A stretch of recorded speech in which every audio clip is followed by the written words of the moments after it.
On a Wednesday at Utah Valley University, an event featuring conservative activist Charlie Kirk ended in tragedy. During a question-and-answer session, an audience member asked about transgender Americans, another asked about mass shootings. Right after Kirk responded with a question, the fatal shots were fired. Authorities called it a targeted attack, silencing his voice and marking a dark moment. The immediate aftermath launched a massive, intense search. Law enforcement, led by the FBI, began a 33-hour manhunt. FBI Director Kash Patel released surveillance images of the suspect to the media. The suspect was later identified as 22-year-old Tyler Robinson. The strategy worked. Robinson's father recognized his son from the surveillance images. When Tyler appeared at his father's home, he expressed a desire to end his life. The father contacted a family minister for guidance. Afterward, he made the painful choice to contact authorities and turn his son in. The 33-hour search ended peacefully. With Tyler Robinson in custody, focus shifted from who to why. The arrest was the start of a deeper, complex process for the FBI. Investigators began piecing together the suspect's life, his beliefs, the path that led to the attack.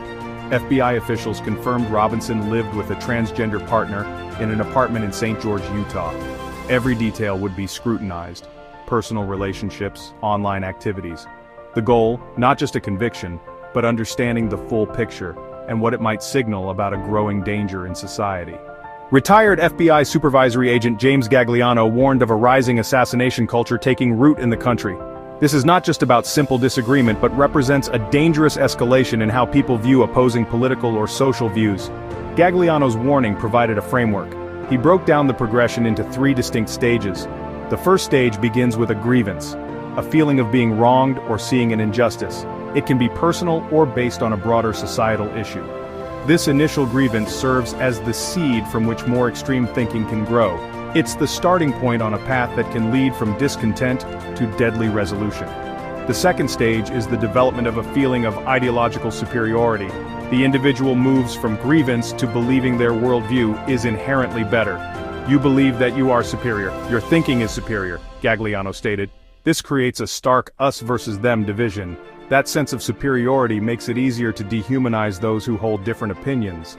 The final and most dangerous stage is moral absolutism. The individual's belief becomes absolute. They conclude they have the moral right to remove that person from the world. And I have the right to take your life because I disagree with you, Gagliano summarized. This is the tragic culmination. Grievance and superiority twist into a justification for murder. It is this final step that defines assassination culture and turns a person with an opinion into a killer. The FBI's investigation into why Tyler Robinson allegedly killed Charlie Kirk is, as James Gagliano described, a layered process. It goes far beyond simply proving that the suspect pulled the trigger. Investigators must now dig deep to find out if Robinson was acting alone. Was he inspired by somebody or something? Was he directed? Did anybody provide any material support? This means agents will meticulously review every piece of communication, every online post, every conversation. The goal is to uncover any network or ideology that may have contributed to the attack. FBI officials confirmed Robinson lived with a transgender partner in an apartment in St. George, Utah. The two were described as being in a romantic relationship. Crucially, Bureau officials reported that Robinson's partner is fully cooperating. Her cooperation provides the FBI with a direct and intimate window into Robinson's life, his thoughts, and any potential anger.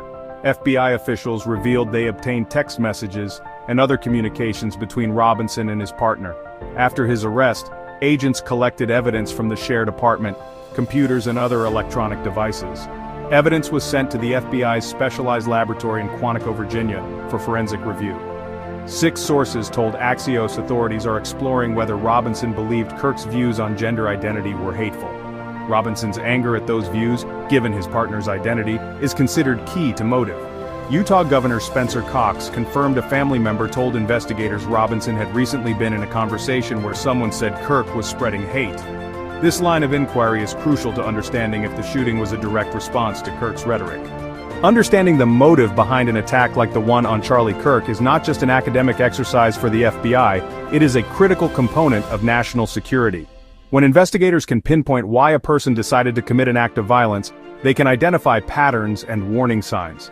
This information helps law enforcement and intelligence agencies recognize similar threats before they escalate. By learning what drove Tyler Robinson, personal grievance, and ideological belief, a combination of factors, authorities can develop better strategies. It is about understanding the root causes of violence to protect public figures and the community at large. The investigation into a killer's motive is also about ensuring that justice is fully served. It helps to paint a complete picture for the courts and for the public, showing whether the act was a spontaneous outburst or a premeditated assassination fueled by a specific ideology. This is especially important in cases of targeted violence, where the motive can reveal a broader threat to a particular group or community. If the investigation confirms that Robinson was motivated by a belief that Kirk's views were hateful, it forces a national conversation about the impact of political rhetoric.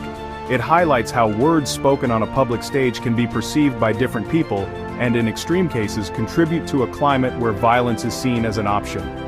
This does not excuse the killer's actions, but it does provide a crucial lesson about the responsibility that comes with public speech.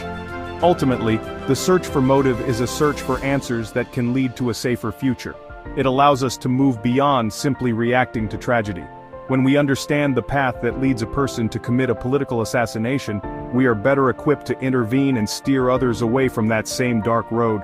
The work of the FBI in this case is a vital part of protecting our communities and upholding the principle that violence is never an acceptable response to political disagreement or ideological disagreement in our